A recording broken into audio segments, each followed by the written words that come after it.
नमस्कार। कथक आत्मा की अभिव्यक्ति है जो शरीर के माध्यम से कथा कहती है। कथक वास्तव में संस्कृत का शब्द है जिसका अर्थ है कथा या कहानी कहना। इसमें नृत्यक या नृत्यकी भाव, लय और मुद्रा के माध्यम से मंच पर कहानी प्रस्तुत करते हैं। अस्तित्व के आज के अंक में आपकी मुलाकात करवाते हैं एक कथक नृत्यिका से जो यहाँ जम्मू में भविष्य एकेडमी के नाम से एक एकेडमी भी चलाती हैं कथक को पूरी तरह से प्रमोट करने के लिए। पारुल भटेजा मैडम, आपका एक्साइटेड स्टूडियो में बहुत बहुत स्वागत है। Thank you so much for inviting me here. आपने मुझे बुलाया यहाँ पे। मुझे लगता है पारुल भटेजा आप जम्मू से नहीं हैं? जी, मैं बेसिकली दिल्ली से हूँ। अच्छा। और मेरी शिक्षा दिल्ली में हुई है, नृत्य की भी। I am a B Tech MBA also, but नृत्य में मैंने डबल MA किया है। पंडित जयकिशन महाराज जो बिरजू महाराज जी के ज्येष्ठ पुत्र हैं। अच्छा। और गौरी दिवाकर मैम से जो बिस्मिल्लाह खां युवा पुरस्कार की विजेता हैं। बिरजू महाराज जी के बारे में एक बात मैं आपके साथ साझी करता चलूँ कि बिरजू महाराज कथक में आइकॉन हैं। उनको फॉलो करते हुए कई नौजवान लड़के लड़कियाँ इस फील्ड में आए। लेकिन अगर आपकी बात करें तो आपने बीटेक किया, MBA भी किया, उसके बाद नृत्य की तरफ बचपन से रुझान था कि एकदम से शिफ्ट ओवर? मेरी माता जी का इसमें काफ़ी रोल रहा है। अच्छा। क्योंकि उन्होंने ही मुझे प्रोत्साहित किया। जब मैं छोटी थी 6-7 साल की, तब मुझे पता नहीं था कथक के बारे में, बट उन्होंने ही मुझे इस फील्ड में डाला। अच्छा। कहा कि बेटा पढ़ाई के साथ साथ कुछ और करना भी बहुत ज़रूरी है। वो भी क्या इसमें थी, कथक करती थी? उनका बचपन में काफ़ी मन था कि वो भी एक नृत्यकार बन सके, बट उनको ये सुविधा तब नहीं प्राप्त हुई। फैमिली बाइंडिंग जो इनिशियली रहती थी। राइट। उस समय इतना स्कोप भी नहीं था, कोई सिखाने वाले भी उस हिसाब से नहीं थे, और लोग भेजते भी नहीं थे। पढ़ाई की तरफ ज़्यादा फोकस रहता था। बट उन्होंने कहा कि मेरे को पढ़ाई के साथ अपने दोनों बच्चों को कुछ और शिक्षा भी जरूर आर्ट एंड कल्चर की तरफ भी। राइट। तो आपने जो भी शिक्षा ग्रहण की तो एकेडमी के साथ की या उसके बाद? मैंने कथक विधिवत तौर पर? जी, मैंने कथक सीखा, प्राइवेटली सीखा। क्योंकि मैं एक छात्र स्टूडेंट लाइफ में जब आप जाते हो इवनिंग क्लासेस, एक्स्ट्रा क्लासेस, तो निटको मॉडल स्कूल करके हमारे यहाँ एक था घर के पास। अच्छा। जहाँ पे जयकिशन महाराज जी प्राइवेट लेसन शाम कभी कभी देने आते थे। अच्छा। और उनके साथ मेरी दूसरी गुरु गौरी दिवाकर जी भी आते थे। तो उनसे मैंने जयकिशन महाराज जी से बेसिक शिक्षा ली नृत्य की, और एडवांस मैंने गौरी दिवाकर मैम से पूरा MA कंप्लीट किया। अच्छा। कथक में क्या कभी टफ नहीं होता? जैसे आपने बीटेक किया, उसके बाद MBA किया, उसके बाद भी एकेडमी की मानेंगे इसको, जैसे आपने फिर एकेडमी की? क्योंकि पूरा कोर्स है, MA किया मैंने। और डबल यूनिवर्सिटी से किया, प्राचीन कला केंद्र प्रयाग समिति से भी। अच्छा। तो टफ तो होता है, बट आप अगर आपका पैशन होता है, आप ठान लेते हो कि आपको ये करना है, तो आप अचीव कर पाओगे। एक कथक नर्तकी का दिल्ली से जम्मू में कैसे आगमन? मेरी पिछले आप 13-14 वर्षों से जम्मू में? जी 14 वर्ष से मैं जम्मू में हूँ। 13 साल से मैं एकेडमी चला रही हूँ। और जब मैं दिल्ली में थी, मैं तब जॉब करती थी। अच्छा। कॉर्पोरेट में एज अ मार्केटियर। बट और मैं वहाँ पे भी कथक सिखाती थी सैटरडे संडे को। अच्छा। बट जब मैं यहाँ आई तो मैंने देखा वो उस जॉब लेवल का अपॉर्चुनिटीज़ तब 12 साल पहले नहीं हुआ करती थी। तब यहाँ मैंने एकेडमी खोली, और दिल्ली एक्सेलशियर में ही। तब लोग मुझे जानते नहीं थे, ना मेरी क्लासेस के बारे में जानते आप आउटसाइडर हैं ना, तो राइट। तो तब मैंने, और इतना तब वहाँ पे यहाँ पे कथक का स्कोप भी नहीं था। इतना लोग आके यही पूछते थे कि मैम क्या हम 2 महीने में सीख सकते हैं, 4 महीने में सीख सकते हैं। सीरियसनेस नहीं थी कि हाँ कथक एक फुल टाइम कोर्स है। वेस्टर्न डांस का मेरे ख्याल में यहाँ पे ज़्यादा प्रभाव रहा था, तो प्रभाव ज़्यादा था। या फिल्म कथक उन्हें लगता था जो फिल्मी गानों पे कथक के भाव मुद्रा हम करते हैं वो ही कथक है। अच्छा। प्योर क्लासिकल की नॉलेज नहीं थी। तो यहाँ मैंने पहले पैम्फलेट बांटे, बट इतना रिस्पांस नहीं था। फिर मैंने एक as a last hope Daily Excelsior के बैक पेज पे ऐड दी, जिससे मुझे 5-6 स्टूडेंट्स मिले। अच्छा। उन 5-6 से आज मेरे पास 150 के करीब बच्चे 150 स्टूडेंट्स? जी। जब जम्मू में हम क्लासिकल डांस की बात करते हैं, किसी से भी बात करते हैं, यहाँ पे हमने कईयों से इंटरव्यूज़ भी किए हैं, तो वह क्या करते हैं कि यहाँ पे इतना रिस्पांस नहीं है बच्चों का, लेकिन 150 बच्चे एक एकेडमी में और एक्सक्लूसिवली सिर्फ क्लासिकल डांस कथक सीख रहे हैं। क्या कहना चाहेंगे आप? देखिए, ये बच्चे ऐसा नहीं है कि मेरे पास 1-2 महीने के लिए आए हैं या 1-आध साल के लिए आए हैं। They are being trained in full complete Kathak course, जो MA के ही लेवल पे करना चाहते हैं एंड तक। तो सफ़र कठिन था, क्योंकि पहले समझाना पेरेंट्स को, बच्चों को, उनको सीरियसनेस दिखाना इस कला के प्रति, क्योंकि ये एक तपस्या है, it is not an easy talent.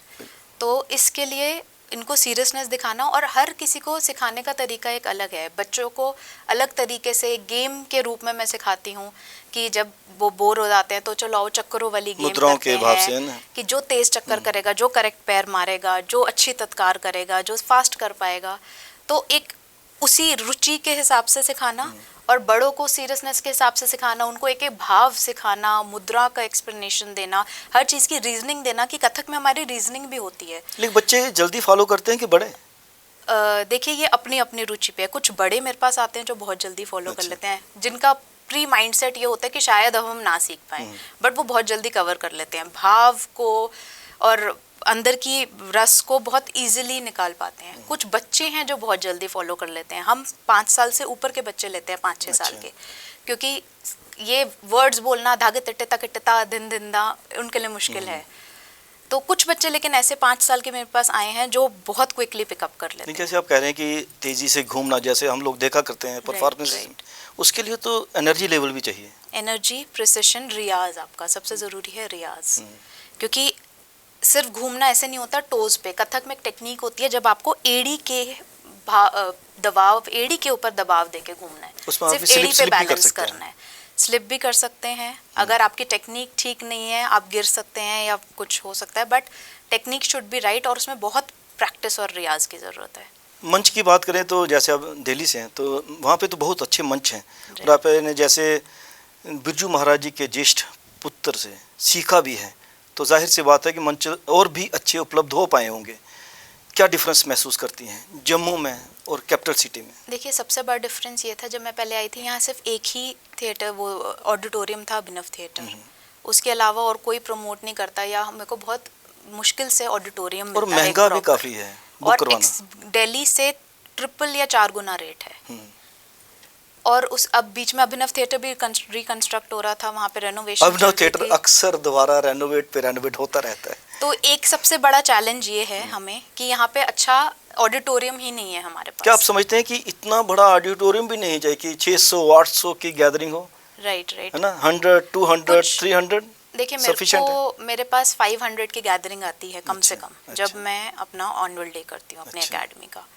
क्योंकि आपके कला लवर्स भी आते हैं, कला प्रेमी भी आते हैं, आपके स्टूडेंट्स के पेरेंट्स, रिश्तेदार भी आते हैं, सभी फैमिली आती पूरी। और काफ़ी सारे, मतलब यहाँ पे अब मैंने जो लिंक्स बनाए हैं वो सब लोग आना पसंद, क्योंकि लाइव म्यूजिक चलता है। सूरज सिंह सर जी होते हैं जो अच्छा। हमारे साथ वोकल पे और हारमोनियम पे, लहरे पे होते हैं। अमित आनंद, विजय आनंद जी जो ठेका तब उस पे होते हैं। अच्छा। तो काफ़ी सारे कलाकार होते हैं, तो everybody would like to come and join. एक टीम वर्क है ना, एक टीम, एक कथक जॉइंट के टीम परफॉर्मेंस वर्क जो है टीम वर्क है, उसमें जी, इंस्ट्रूमेंट जी, बजाने वाला भी है और जी, परफॉर्म जी। करने वाला भी। कथक नृत्यकार के साथ जो संगत वाले होते हैं, जो आपके हारमोनियम, बांसुरी, तबला और पखावज, तो अच्छा। इन सब के स्मेल के साथ ही एक लाइव बढ़िया कथक परफॉर्मेंस बन पाता है। क्या इसे जुगलबंदी भी कह सकते हैं? कभी कभी होती है क्या? जी जी, मैं जैसे वो जुगलबंदी- तबला बड़ी तेजी से बजाए उसके हिसाब से उसको डांसर को भी जैसे जुगलबंदी compliment ने करना है। तबले ने बजाया तकिट ता ता धा, फिर नृत्यकार के पैर से बजा तकिट ता ता धा, अगर वो तबला वाला चेंज कर दे तो फिर उसका नेक्स्ट बीट हुआ नादिंदना तकिट ता ता धा, तो नृत्यकार भी करेगा नादिंद, वो सुन के उसको उसी वक्त लय में बिठाना पड़ता है। Tuning, right right right. Instrument बजाने वाले की और नाचने वाले की ट्यूनिंग बहुत ज़बरदस्त चाहिए यहाँ पर। राइट। यहाँ पे अगर फाइनेंशियल एंगल की बात करें, क्योंकि अक्सर जब भी आर्ट एंड कल्चर की बात होती है तो आर्टिस्ट कहता है कि मैं आर्ट के प्रति पूरी तरह से डिवोटेड हूँ, लेकिन एक टाइम ऐसा आता है कि उम्र जब हावी होने लगती है तो उसको फाइनेंशियल एंगल से भी जोड़ा जाता है। परिवार बनते हैं, परिवार को पालना है, बच्चे होते हैं, उनके पढ़ाई का खर्चा है, घर का खर्चा है। तो आपको क्या लगता है कि यहाँ पर फाइनेंशियल एंगल है? देखिए हमारे आप तो एकेडमी चला रही हैं, लेकिन परफॉर्मर के लिए क्या यहाँ पे फाइनेंशियली थोड़ी सी हेल्प है? देखिए क्या? आपने जैसे सही कहा, एक हमारी उम्र होती है जब तक आप परफॉर्मेंस दे पाते हैं या उस तरह से रेगुलर हो पाते हैं अपने रियाज में, अपने प्रैक्टिस में।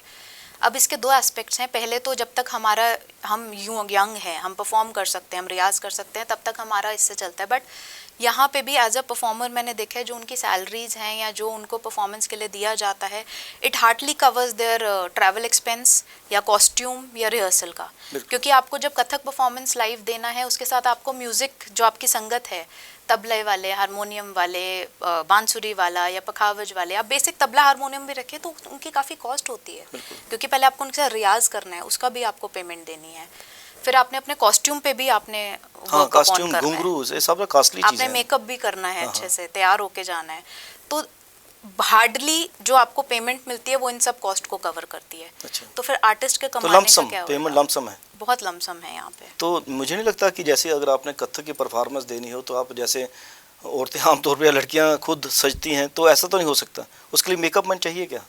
देखिए, मैं अभी हम जैसे अगर एकेडमी बच्चों को जब ट्रेनिंग दे रहे हैं तो हम उनको कॉस्ट्यूम कैसे, दुपट्टा कैसे आपको प्रेस करना है, कैसे पिन अप करना है, मेकअप कैसे करना है, ज्वेलरी कैसे आपको अटैच करनी है, एवरीथिंग हम सिखाते हैं। अच्छा। और ये नृत्यकार सीखता है हर चीज़, ज़रूरी नहीं है आपको मेकअप की हमेशा मेकअप आर्टिस्ट की ज़रूरत पड़े, बट हाँ संगत चाहिए, आपको कॉस्ट्यूम सिलवाना है, कपड़ा लेना है, तो काफ़ी कॉस्ट इनकर होती है। जम्मू में आर्ट प्रमोटर्स हैं क्या? क्योंकि आप एकेडमी चलाती हैं, तो आपको क्या कभी किसी आर्ट प्रमोटर ने कहा कि फलानी परफॉर्मेंस मैं स्पॉन्सर करूंगा?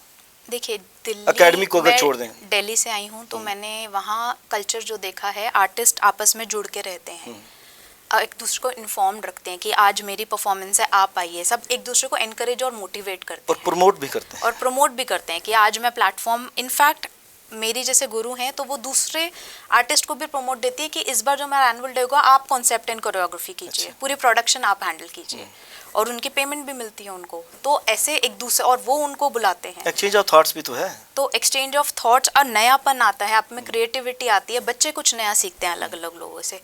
यहाँ पे मैंने ये चीज़ कम देखी है, तो मैं चाहूँगी आपके प्लेटफॉर्म से ये भी बोलूँ कि जितने भी हमारे आर्टिस्ट हैं यहाँ पे, हम सबको मिलजुल के काम करना चाहिए, आर्ट फॉर्म को प्रमोट करना चाहिए, यूथ को अपलिफ्ट करना चाहिए, तभी हमारा आगे बढ़ेगा, and will be at par with Delhi and other parts of the India. Parul ma'am की इस बात से मैं पूरी तरह से सहमत हूँ कि हम विशेषकर जम्मू संभाग के लोगों में दिक्कत है, हम लोग क्या करते हैं कि हम ऐसे नारेबाजी में बहुत ज़्यादा विश्वास रखते हैं, लेकिन एक दूसरे को प्रमोट कभी नहीं करते, चाहे साहित्य की बात हो, भाषा की बात हो, सांस्कृतिक विरासत की बात हो। हम थक जाते हैं कि हम ये करेंगे वो करेंगे, लेकिन साथ वाले को प्रमोट कभी नहीं करेंगे। मैं ये जानना चाहूँगा कि जब आप कथक की परफॉर्मेंस करवाती हैं बच्चों से, तो उनका जो फेवरेट सब्जेक्ट कौन सा रहता है, कौन सी कथा पे ज़्यादा वो ध्यान देते हैं या एंजॉय करते हैं? कथक 2 एस्पेक्ट्स में, पार्ट्स में किया जाता है। एक टेक्निकल पार्ट होता है जैसे तत्क्रांत है, तिग्धा दिग दिग थे, एक भाव पार्ट होता है जिसमें हम भाव में वंदना करते हैं, ठुमरी करते हैं, कवित करते हैं। तो बच्चे मोस्टली भाव पार्ट में ज़्यादा इंटरेस्टेड रहते हैं, वो मुद्रा बनाते हैं, क्योंकि कविताएं होती हैं उसमें आप एक्सप्रेशन देते हो, यमुना के तट पे नाचे कन्हैया तत तत थैया, तो ऑब्वियसली तो पोएम टाइप का है, तो बच्चों को उसका उसमें अपना भी रिदम है, पोएम का भी है, म्यूजिक भी है।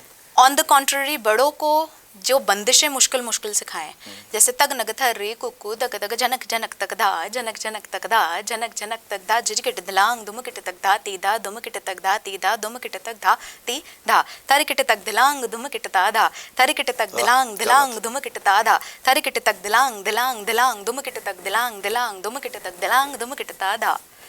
तो बड़ों को ऐसे बंदिशों में ज़्यादा मज़ा आता है। कथक को कहा जाता है कि 3 घराने हैं इसके ना जी। जयपुरी घराना है, बनारस है, लखनऊ घराना है। आप इस घराने से ताल्लुक़ रखती हैं? मैं बिरजू महाराज जी के बेटे से सीखी हुई हूँ, गौरी मैम से, तो दोनों ने लखनऊ घराने से ही सीखा है, महाराज जी से ही सारी ट्रेनिंग ली है। अच्छा। लखनऊ घराना बिंदाधन महाराज जी ने शुरू किया। अच्छा। और उनके जो 7th जनरेशन है वो बिरजू महाराज जी, 8th जनरेशन मेरे गुरु जी। अच्छा। 9th जनरेशन अब उनके बेटे त्रिभुवन महाराज हैं। ये लोग आए थे, मैंने शो में भी यहाँ जम्मू में उन्हें बुलाया था अपनी तरफ से, तो ये लखनऊ घराने की ही जनरेशंस चली आ रही हैं। मुझे तो जम्मू में लखनऊ घराना ही कह सकते हैं, क्योंकि अगर पंडित नारायण प्रसाद जी हैं, उन्होंने भी बिरजू महाराज जी, उनके शायद बिरजू महाराज जी से शायद सीखा हुआ है। जी जी, थोड़ी उन्होंने संक्षिप्त वर्कशॉप ली हुई है। हाँ। उनका मेन है जयपुर घराना। अच्छा, मेन जयपुर घराना। जी जी जी। तो क्या घरानों में क्या डिफरेंस क्या होता है? देखिए, ज़्यादा डिफरेंस नहीं है, सिर्फ थोड़ा सा करने की टेक्निक में फर्क है। जैसे हम तत्कार करेंगे ता थे थे तत, तत पे हम थोड़ा एक्स्ट्रा स्ट्रेस और एक अलग एंगल निकालेंगे पैर का।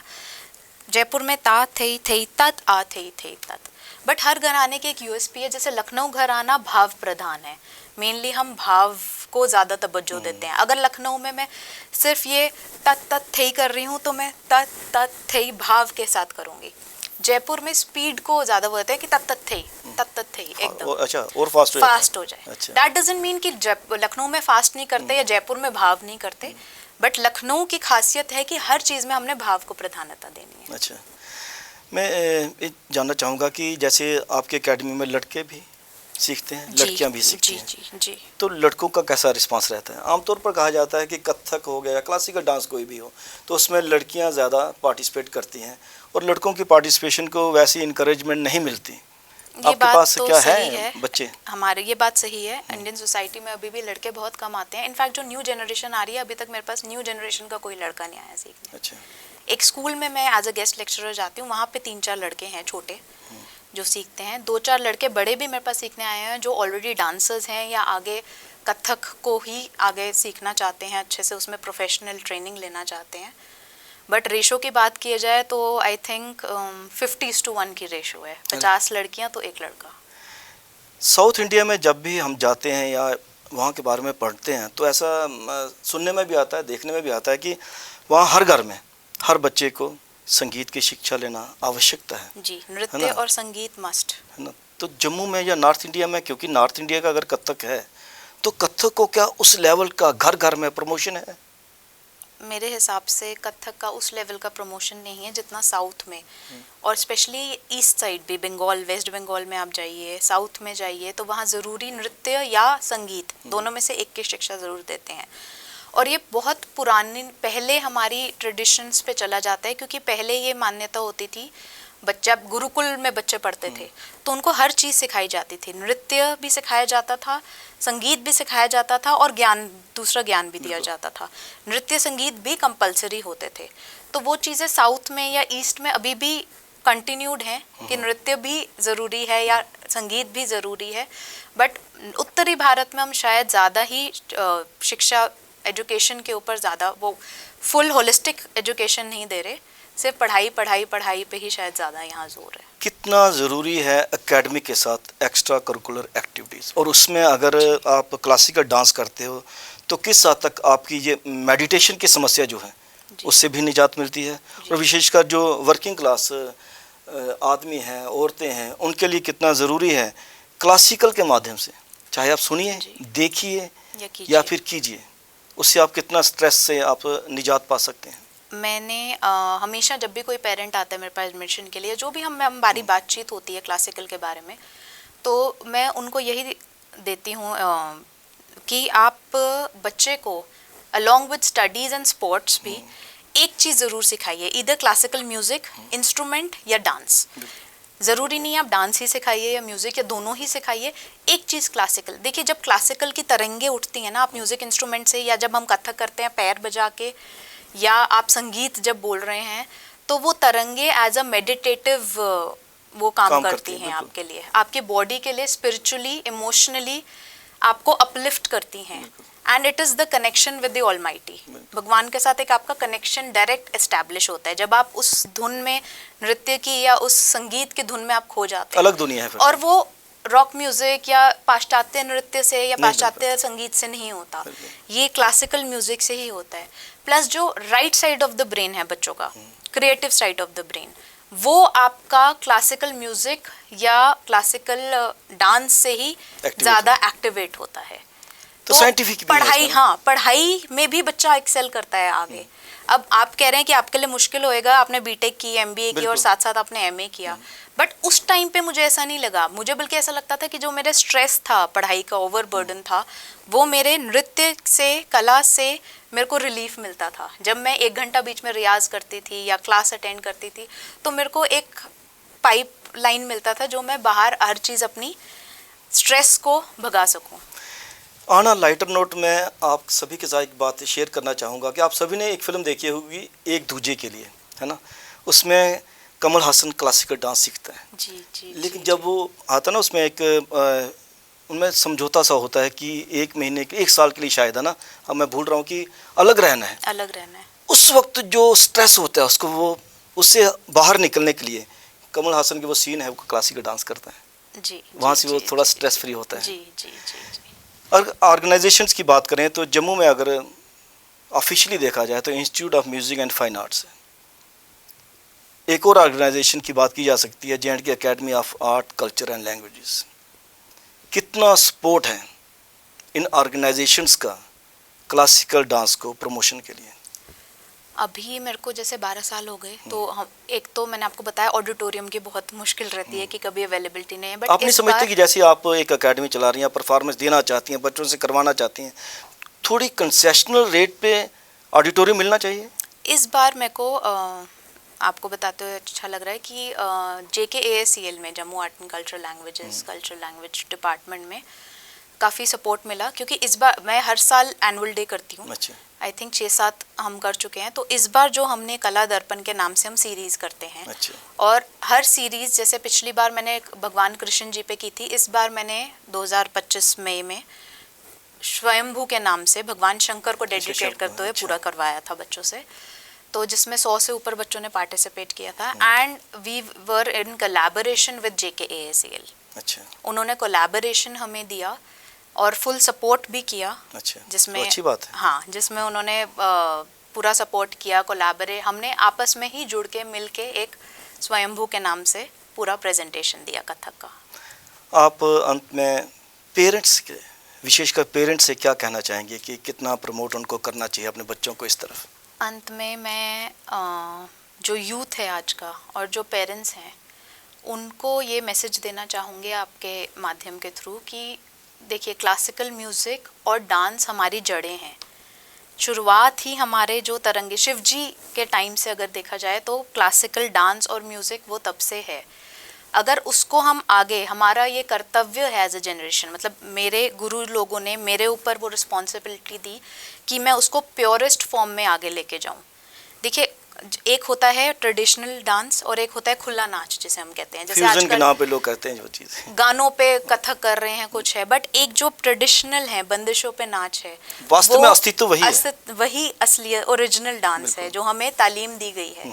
वही तालीम मैं आगे बच्चों को दे रही हूँ, और वही मैं चाहती हूँ जो आगे मेरे 150 बच्चे भी सीख रहे हैं, कभी आगे इन्हें मौका मिलता है देने का, तो प्लीज़ आप फ्यूजन के तरफ या वो सब भी कीजिए, बट पहले बेसिक ट्रेनिंग आप उन्हें प्रॉपर, जो तालीम हम गुरु लोग से आपको मिली है, वो आप आगे फॉरवर्ड कीजिए।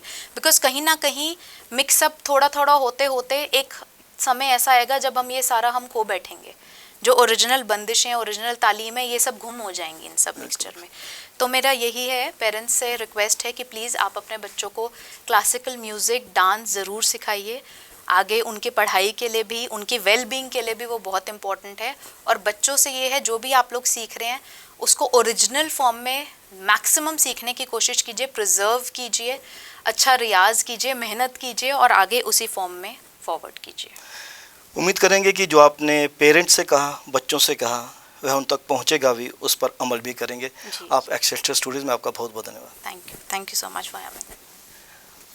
अस्तित्व के इस अंक में आपने बातचीत सुनी पारुल भटेजा जी से। उन्होंने कहा कि हमें अपने अस्तित्व को बचाने के लिए, क्लासिकल डांस सीखने के लिए बच्चों को प्रमोट करना चाहिए, उनमें इंटरेस्ट क्रिएट करना चाहिए, लेकिन इसमें और इसके लिए पेरेंट्स की बहुत बड़ी रिस्पॉन्सिबिलिटी बनती है।